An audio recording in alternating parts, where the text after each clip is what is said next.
It's been a day of unprecedented mass mobilization to force action, to get the government to act in dealing with illegal mining in Galamsey. So tonight we're going to look at what has been happening today. We've been talking about this for a while now, and finally we're getting some action. We're going to see how we can get mass civil action to force change in dealing with this particular threat. And we know tonight that organized labor, working in concert with a host of other groups, including the clergy, including religious leaders, even the office of the National Chief Imam is involved in this. The Christian Council is involved in this. We have the registered nurses and midwives, individuals.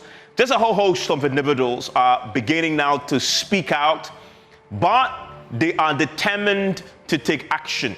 You see 18 days on your screens. It's 18 days to shut down this country, because organized labor say that if nothing happens, and they've laid out their demands to government, if nothing happens by the end of September, they are going to embark on a series of demonstrations, and they will also withdraw services across the board. This will indeed shut down this country, and this is really unprecedented. And in times past, when organized labor is fighting anything and they are taking on an issue, it'll be just organized labor. But in this case, it is not only organized labor, it is a private sector also involved. It is a media coalition against illegal mining.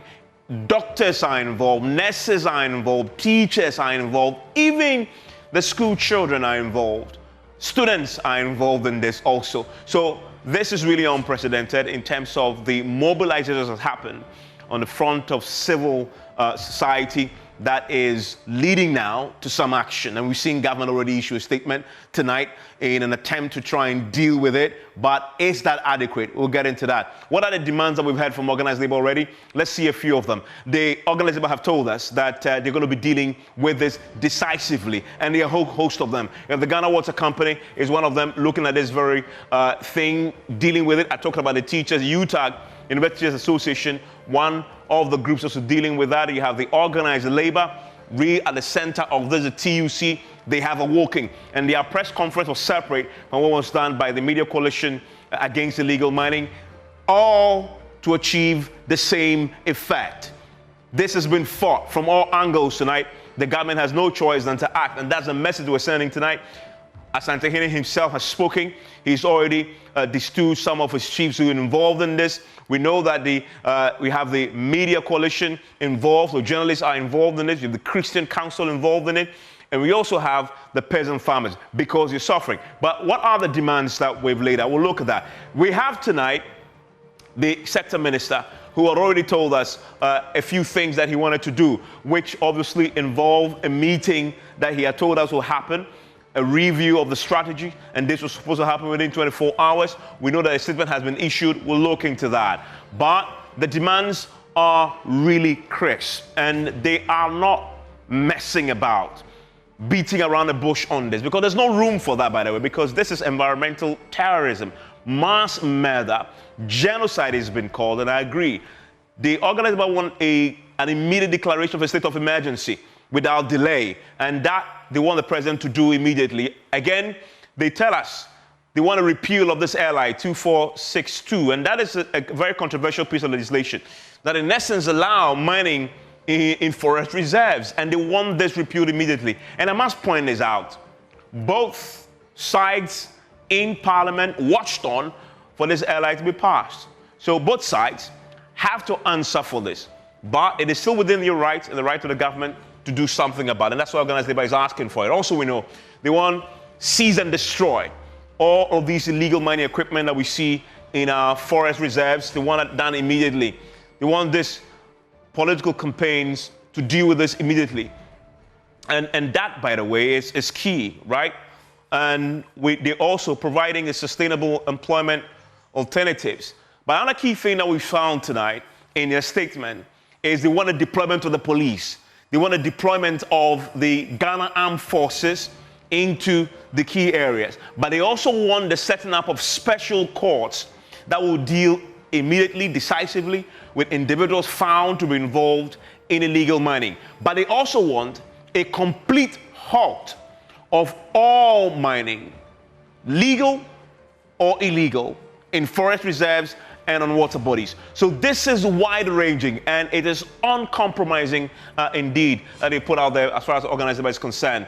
Now, we've seen the response from the Lands Ministry, and they also say a few things that will happen after the meeting with the regional ministers. One of the things that they said will happen is this reformative measures will be enforced and re-energized. It's talking about the RECSEG mandated now to intensify the enforcement of these actions, that the national support, they say, is needed. They're calling for the support, but the support is already there. It's the reason why we've seen organized labor tonight, together with all the other organizations, fighting this and fighting this very, very hard. It's a case of the ministry and others coming on board to join this particular fight.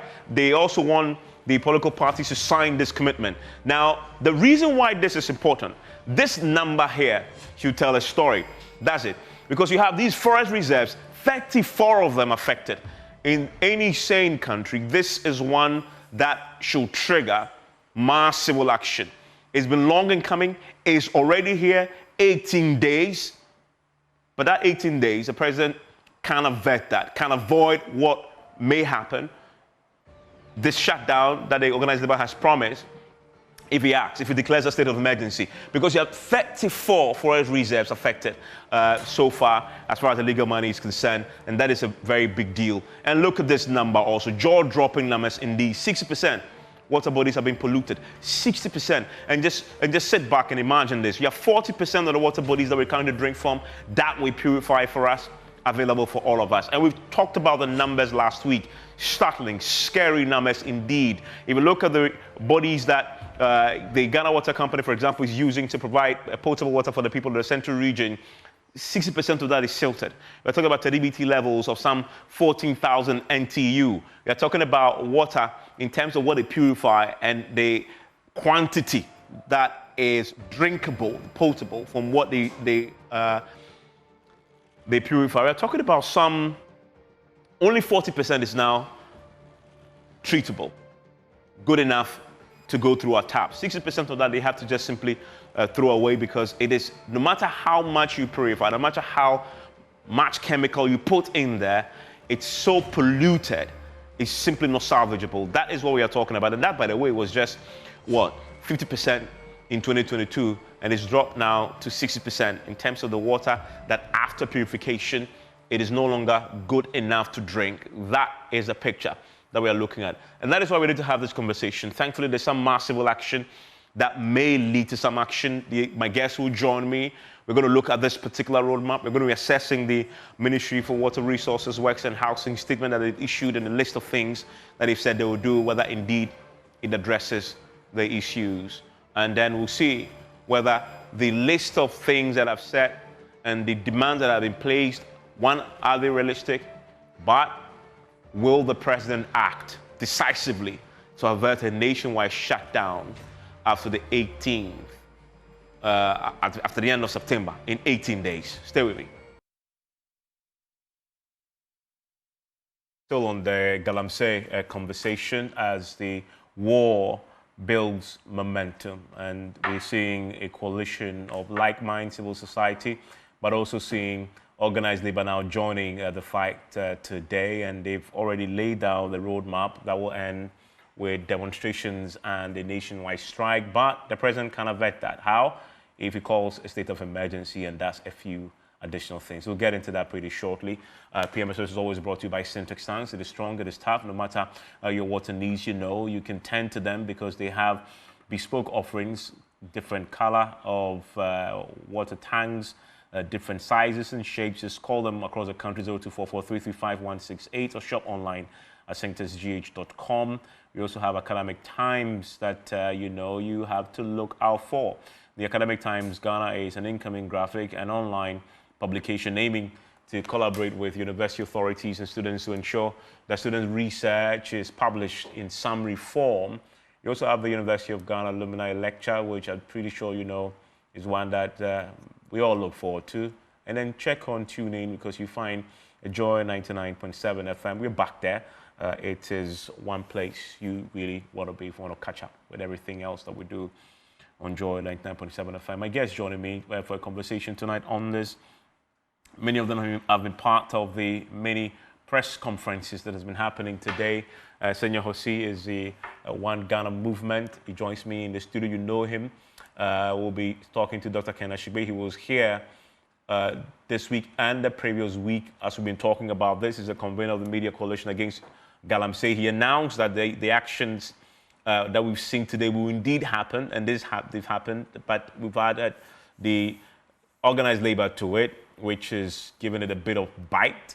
Kenneth Kumsing is the Deputy Secretary General of the Ghana Federation of Labour, and he also joins us. And wherever you are tonight, stay with us, because this obviously is an existential threat and has to be dealt with. We'll be going through the full statement of the Lands and Natural Resources Ministry for you pretty shortly, and then we'll analyse that, whether that addresses the concerns of all the parties who today joined forces to call for action. But Mr. Kumsing, let me start with you. You laid out your plan today, and they were very firm. Since the call today, I'm wondering whether there have been any overtures from government, because it was directed at the president to take action. Have you seen any movement, maybe calls for a meeting to dialogue on the matter, to find a way of doing this in a way that deals with the problem at the core? Has there been any calls yet? Evans, to the best of my knowledge, there hasn't been any calls from government, but also to be very swift and quick at that. That was not part of the demands that was made as far as our statement obviously is concerned. So I think we're very firm and very resolute in our demands, for which reason we expect government to look at that and act accordingly. Yeah, and I get the sense that this is not one open for negotiations and for talks. Well, we recognize, as all of us are aware, you just provided some very interesting data leading to the fact that the water body, as we have now, about 60% is already decimated. And again, you have about 34 of the forest reserves also gone. So we, considering the letter that was issued by Ghana Water Company, which again lays a very disturbing, communication, and it implies that we are currently in a state of emergency. Now, if you look at the water company, they seem to have already communicated that we've crossed the line, in that the acceptable water turbidity levels, which obviously WHO requires from 0 to 500, is currently recording 14,000. Yeah. And this number is quite dangerous. So we don't see the need for dialogue, conversation, the regular have a coffee table and have a discussion. We think this is the action moment, okay? We think this is the time for the president to invoke Article 31, which clearly lays a very strong, solid grounds for which a state of emergency should be called or should be declared. The Article 31, and I think that is where we must take a critical look at, provides that the president, by the advice of the Council of State, will make a proclamation or declare a state of emergency if there are circumstances or facts which point to the fact that indeed we are in emergency. When you go to Article 31(9) of the same Constitution, it then further defines what is the circumstances for which should inform a declaration of a state of emergency. And this is what Article 31 says. It says where persons or body of persons take action conduct, behavior that appears to deprive the community of citizens the right to essential life, then the president can invoke Article 31. The question we have to ask is that, have we been deprived, or actions, reference to the Galamsey, operations, pose danger to the essential, needs of life? And again, you are looking at what are the essentials of life. One is water, food, and then air. If you look at what is happening, we clearly know that our water bodies obviously being decimated, polluted beyond acceptable range and limits.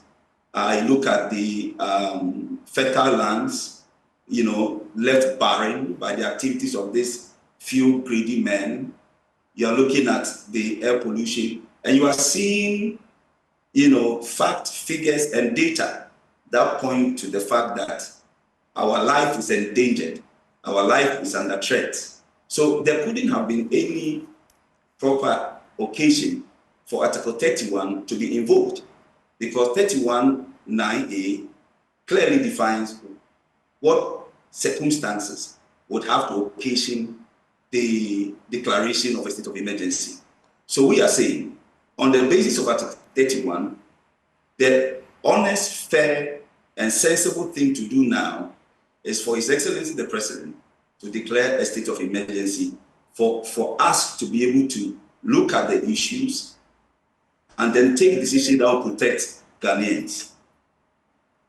And while we speak, I'm still receiving many statements still coming in as we speak. And we've seen a lot today already. GII, Ghana Registered Nurses and Midwives Association, just a whole host of them. And one that just came in, the Ghana Association of University Administrators have also issued their own statement, making a call to action.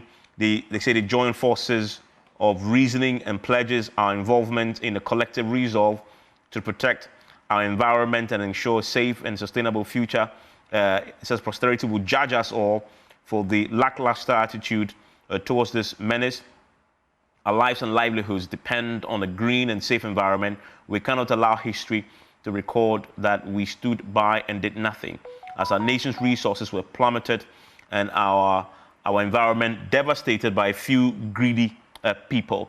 And they also make a few demands. Considering these pressing concerns, we've heard and seen them on the television, they unequivocally demand responsible mining practices by those giving mining licenses and a ban on all forms of mining, illegal mining, to safeguard lives and ensure the uninterrupted functioning and livelihoods of our university campuses. And this is from the Ghana Association of University Administrators. Senor is with me in the studio. Senor, what convinced you to join this war?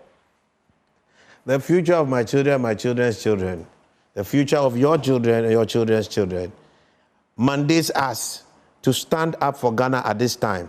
Let's take a look at our constitution and the mandates that is really placed on us as citizens. What we really have today is a total disgrace and embarrassment to anything that anyone can refer to as leadership. All public lands, in Article 257, all public lands in Ghana shall be vested in the president on behalf of and in trust for the people of Ghana.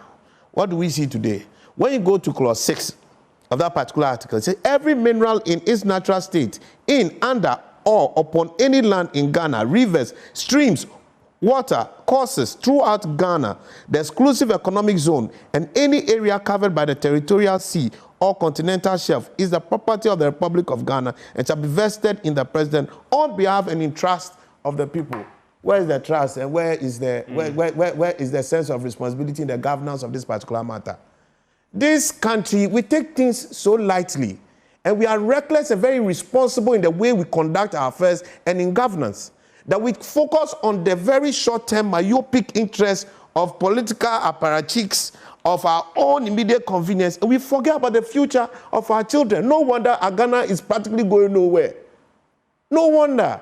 We can't even make basic sacrifices for our children and children's children. We have 60% of our water polluted, and we are sitting down and drinking tea and drinking champagne and drinking cognac. We are crazy.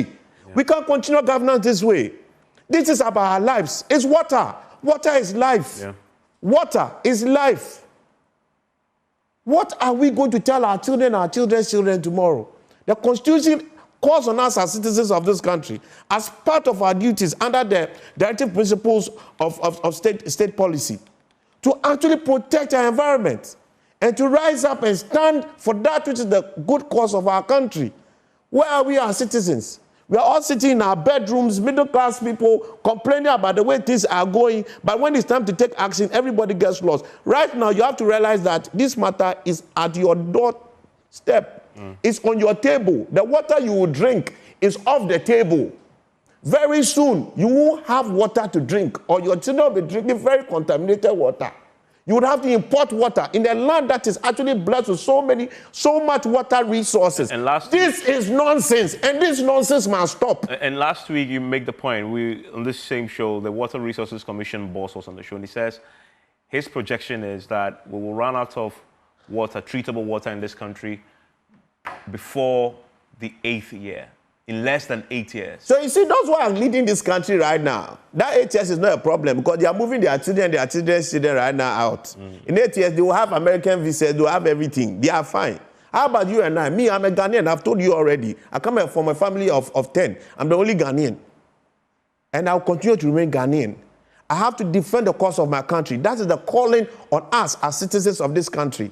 So this fight is not a fight that is political. It's not a fight that is just of some kind of social orientation. It is a fight for the soul and spirit of our country. It's a fight for the future generations that we must defend. What will your children drink tomorrow? Think about it. Yeah. But you know, our very silly leaders in our country, including silly citizens who sit down aloof and watch all this nonsense going on, are happy to look for votes today, are happy to get the Galamsey money and share it, and drive all those wild cars, driving it on wrong roads, and think that they are okay because their children or whoever it is that they have visas to go out of this country. Ghana ye janka. The heart and love for this country is really depleted, and I'm very disappointed in the leadership of our country. Mr. President, you should be ashamed of yourself because this is your call. I'm tired. I'm tired. There's nothing to be politically correct about this matter. The president has the mandate, and that's his responsibility. How do you explain this after 7 years? That 60% of our water bodies are polluted. Look at the turbidity levels in our water. Yeah. Ghana water, which we are claiming we don't have money to really run this country, for which reason we are taking pensioners' money. What are we using the money for? To try and over treat water, which gives us what? A very small percentage now, because we ourselves are overseeing the destruction of the exact resources. Then the business and the political people will also gather and benefit from the same project, thinking that they are fine today. But how about tomorrow? Yeah. Your children, your children's children. Are you thinking about the next person, the person next door? Do you even think at all? And so you put it in sharp context here. I want to bring in Kenneth Ashibi, obviously, who leads the Media Coalition Against Illegal Mining, and he managed to mobilize all these like minds today to that press conference. And Dr. Ashibi, you said it here. Did today meet your expectation? At the time, you were hoping that you would get a few more like minds organizations, individuals, and groups to join you. Watching on, have your expectations been met in terms of the mobilization that's happened tonight? Now you have Organized Labour joining you. Enough power now to compel some action from authorities? Well, Evans, thank you very much. For me, the statement that has been issued by the Minister for Lands and Natural Resources makes my heart bleed. I would say that, yes, today, to organize labor, we got the entire organized labor. So we had the Ghana Federation of Labor, we had the Forum, and then we had TUC represented at this forum. We have the president of the Catholic Bishops' Conference fly in from Sunyani just to come to this particular event. We had the Christian Council General Secretary seated there. We had the Office of the Chief Imam send a high-level representative to come to the particular event. the number of CSOs that were gathered in the room, got wind of this at the very last minute. Look. Very last minute. There were middle-class people who, some of them came in their private capacity. The media houses that gave this thing airing, and then after that, if you look at the number of statements, the Mobile Money Association, MOMAC, they have also issued a statement. It just tells you the concern that everybody has. And then you have a Minister of Lands and Natural Resources. He doesn't see the crisis that is facing us. And then he comes to tell us things that we've been doing that has taken our turbidity up to 14,000 MTUs. And he doesn't see it. And thank God that you should listen to the language of the Catholic Bishops' Conference, the language of the Christian Council, the language, at the meeting, there was one of the CSOs that brought us water from the Ankobra, the Pra, and then one of the rivers that also feed the Danes. And if you see what it is, and you see, Ivan, if you have seen the fetuses that the likes of Professor Sampani, would show you, if you see, and your heart is not bleeding, that just recently some parents lost 2 of their children. That a boy that had just left my school, KNUST, has finished his final exam, just waiting to do his defense, goes home, and then goes to save somebody and falls into a pit and dies. All of this blood is being poured. And we don't see that this is a crisis. And we still have politicians telling us that if we come, people who are in jail, we'll let them out. We have politicians telling us that if we come, the excavators will give them back to you so you get something to chop. They don't see that this is a crisis that is facing us. My heart is really bleeding. And I pray that His Excellency the President realizes the time that we are in. We are in a genocide time. We are in a time where we are poisoning ourselves. We are in a time where drought is also staring us in the face. And if you have turbidity at this in August, you're reading turbidity at this high level. And even we have killed all the inland water sources. So, but unfortunately for us, the place where our artisanal fishers go to fish in the sea, because of the pollution that is coming from our estuaries, even the sea fishers themselves, are suffering. And if this is no crisis, then I don't know what it is. But thank God for our constitution. Sovereignty resides in the people. And when you are beginning to see people from all facets rise up, we're going to use the pulpit. We're going to use imams. We're going to use our Wonchame. We're going to use our chiefs. We're going to use labor. We're going to use all our professional bodies. Everybody's going to rally around. And I'm praying that the president realizes the fact that, that the 18 days is counting. And definitely at this particular point in time, it has nothing to do with partisan politics. And there was an attempt. There was an attempt to try and, I guess, respond to the demands. And you've mentioned it already, but for the benefit of those who don't have the context of what you're referring to, I want to quickly go through the Lands and Natural Resources Ministry's statement on this. It says, and this is the background to a meeting that had happened between the Lands and Natural Resources Minister and the regional ministers, officials of the ministry. They held extensive engagements with regional ministers as part of the effort to deal with this. Now, they say that in that meeting, they adopted additional measures tackling the age-old problem of Galamsey. And what are the measures? He says the government will continue with the dual strategy of reformative measures and strict enforcement. The regional ministers, alongside their respective regional security councils, have been mandated to intensify enforcement actions within their various jurisdictions to contain incidents of illegal small-scale mining. Additionally, the Minerals Commission will enhance our reformative efforts, particularly through ramping up of establishment of responsible and legal community mining schemes, which have regard to the preservation of our nation's environment and landscape. Government remains steadfast and committed to continue to restore and ensure that mining activities are conducted sustainably and legally in the national interest. And then we entreat all and sundry to support these efforts.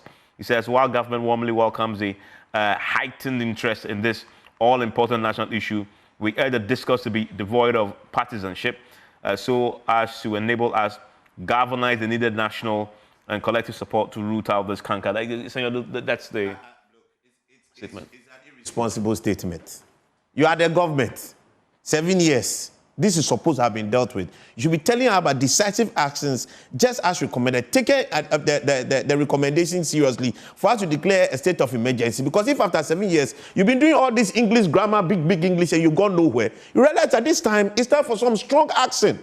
And if a president who is out of office by 7th January cannot find the energy and the sense of passing a responsibility to do it, I don't know who next. I don't know who next. What our politicians are telling us that, GH, we are on our own. So we have to learn to start fighting for our country. Because all these politicians who are transient, they just come in, they mismanage the place, and we pay for it. We pay for it. Your DDP, when are you going to pay for it? Pay for it. My brother, look at the same thing that's happening here. Now, this water, forget even about the 30 million people who are in Ghana today.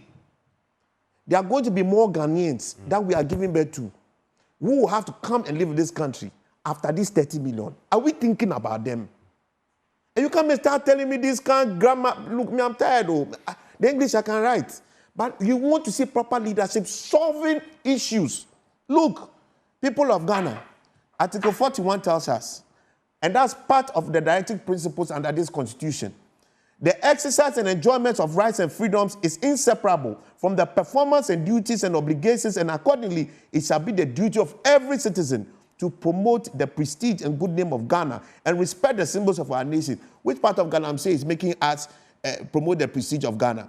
It tells us to uphold and defend this constitution. It tells us to foster national unity and live in harmony. When you are destroying water bodies, poisoning water that your fellow Ghanaians will really be able to depend and live on, and leadership sits and watches this, how are we really making progress on that? The last part of it tells us that we must protect our environment. We are all going to have to march. The middle class must stop sitting in their rooms and making concern, be gossiping.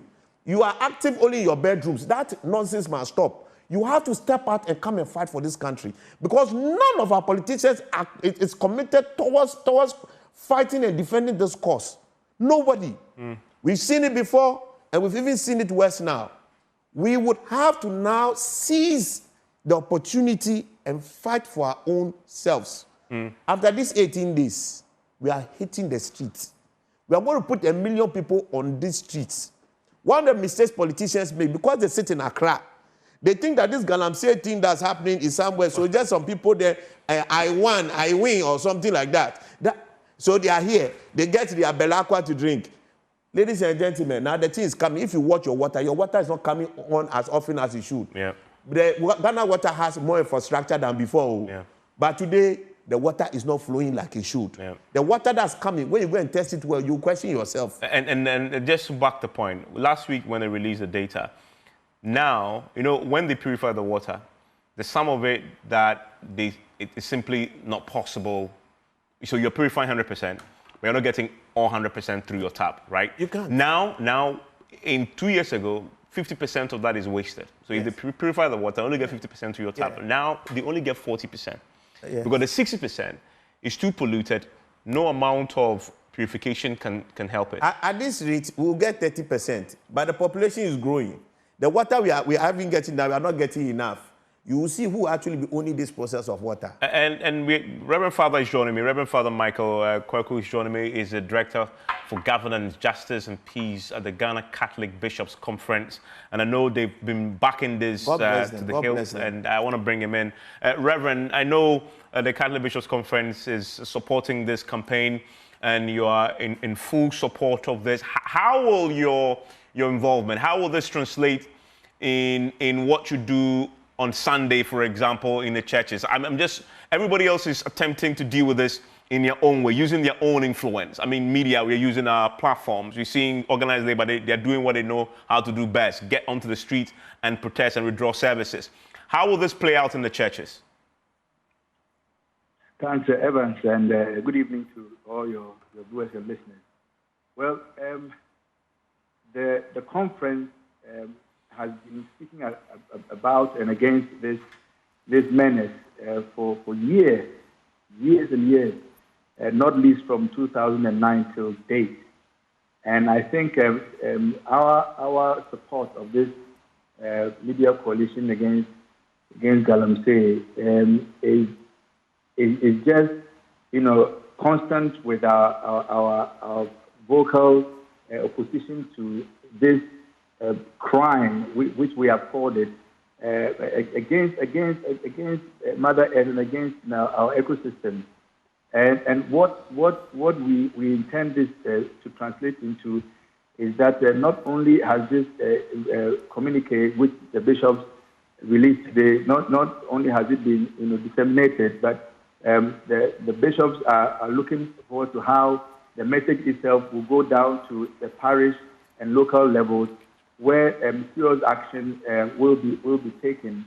We are planning how to manage the action and protest against such actions of ecocide. Basically, we are looking on and seeing our water bodies and natural resources destroyed.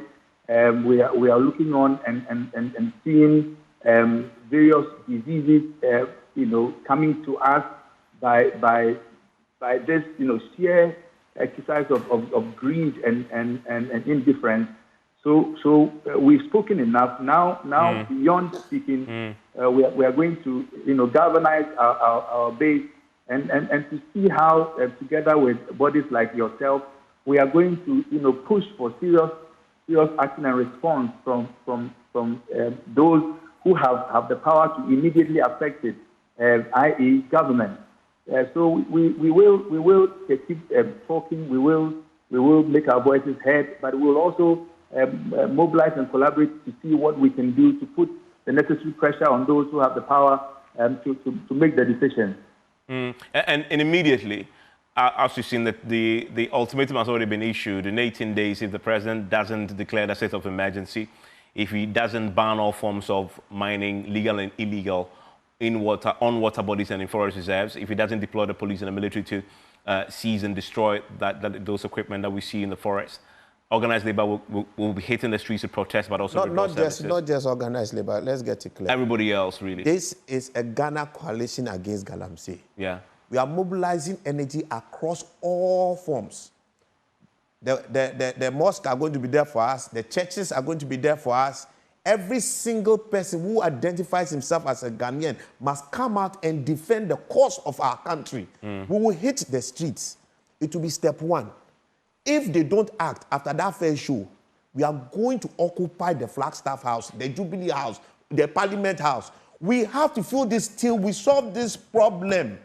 The people are not thinking about us. They are thinking about their pockets, their greed, and their elections. The future of our children and the future of our children's children is at stake. Where is the hope for Ghana? Who will stand for Ghana? We must all rise now and stand for Ghana.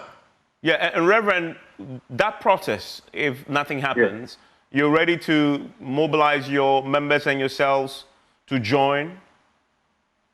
Well, I'm not in a position to say that, but I can share the sentiment of my brother who just spoke. Because you see, I am not by any means Marxist at all, but I believe in what Karl Marx is supposed to have said, that if the masses are angry enough, a change will occur. Exactly. And I think that this is the time for righteous anger. We must get up, we must stand up and speak. We must stand up and act. So we will do whatever is lawful and sensible to do, but we are not going to stop. We are also going to stop acting. We are going to put the pressure. This thing has to stop. It's just that. So if we can collaborate with people who act lawfully to be able to put pressure on those who have the power to do it, why not? 100%. And I want to repeat that phrase. This is the time for righteous anger. And I want to bring in, thank you, Reverend. I'm grateful that you joined us. I want to bring Osofo, God bless you. I want to bring in right now the TUC chairman. He was recently elected. And I remember one thing that he said, Bernard Owusu, thank you for joining us. One thing you said when you spoke to accept your election after you won the many votes to become the chairman was that you believe in Choboy. And I think this is the first test for you, is it not? Is it fair to categorize and to characterize what we're doing right now as one of the first examples of what you can really do, believing in Choboy as a tool to engineer social change?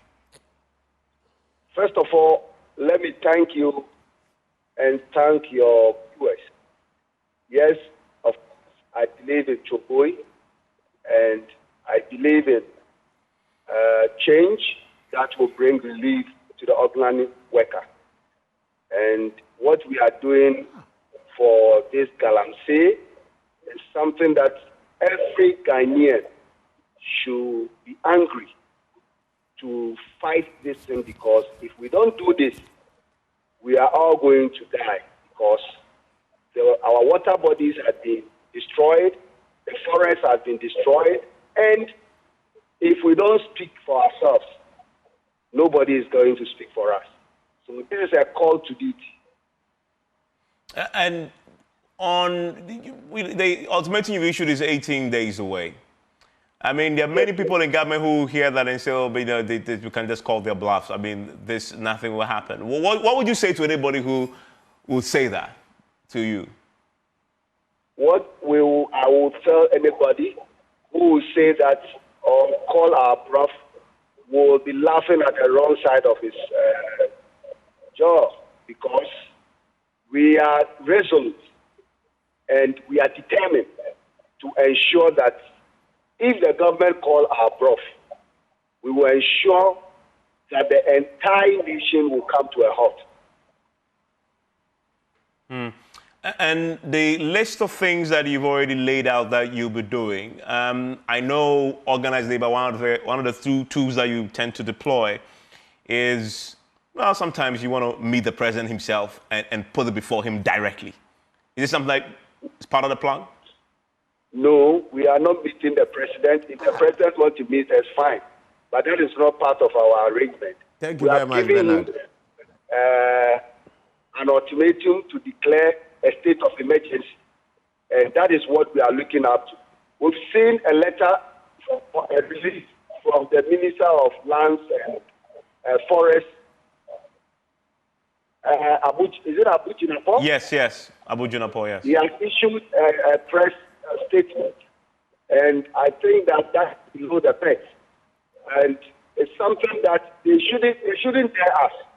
We asked the President of the Republic to declare a state of emergency.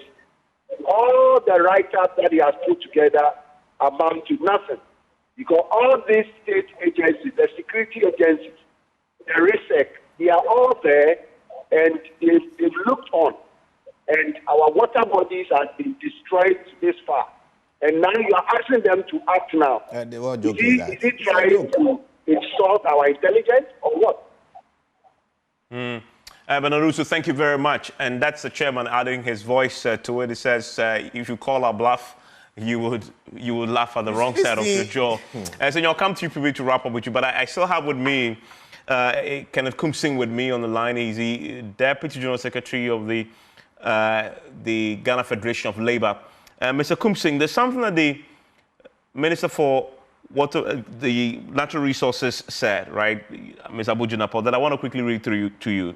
He says, while government warmly welcomes the heightened interest in the all-important national issue, he says, we urge the discourse to be devoid of partisanship so as to enable us galvanize the needed national and collective support to root out this particular canker. Well, what do you say that he has a point there, has he not, that in fact, at the center of this issue is a partisanship that has bedeviled it.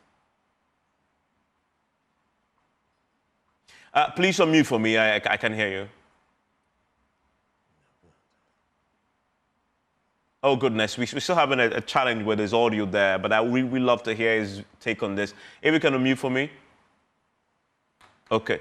Yes? Okay, we lost it. But Senor, what do you make of that point that the minister was making there about border partisanship? He has a point?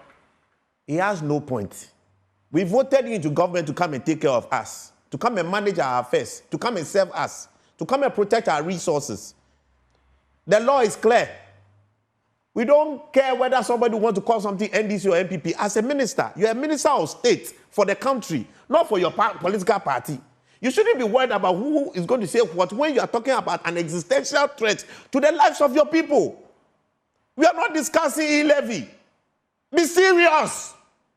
You see the problem? People haven't really seen life properly. They just come and start running this down. My brother, this is an existential threat. And each of you focusing on how to solve this social and economic problem, you are thinking about whether somebody will do NDC or MPP. You are not correct. It means your focus in life is gone. You should be thinking about Ghana at this moment. And that's why I told people today. The Ghana we want, it is clear to all of us today, our politicians will not give it to us unless we fight for it. And we must fight for Ghana because that's what Ghana expects of us. We are the citizens. Ghana is not a geographic location. Ghana is its people. It is you and I. It is our lives at stake. It's not the life of just a politician who is also part of the system. No. It is about that broader good, the generations after us, and we must go forth and fight for it. This is a threat to our very existence, to the hope and future of our country. We cannot mortgage it to the recklessness and irresponsibility of a bunch of politicians. We must stand for Ghana. So when the rallying call comes, get out of your bedrooms and your gossips and get out there and fight for Ghana. That is what is at stake. Mr. Kumse.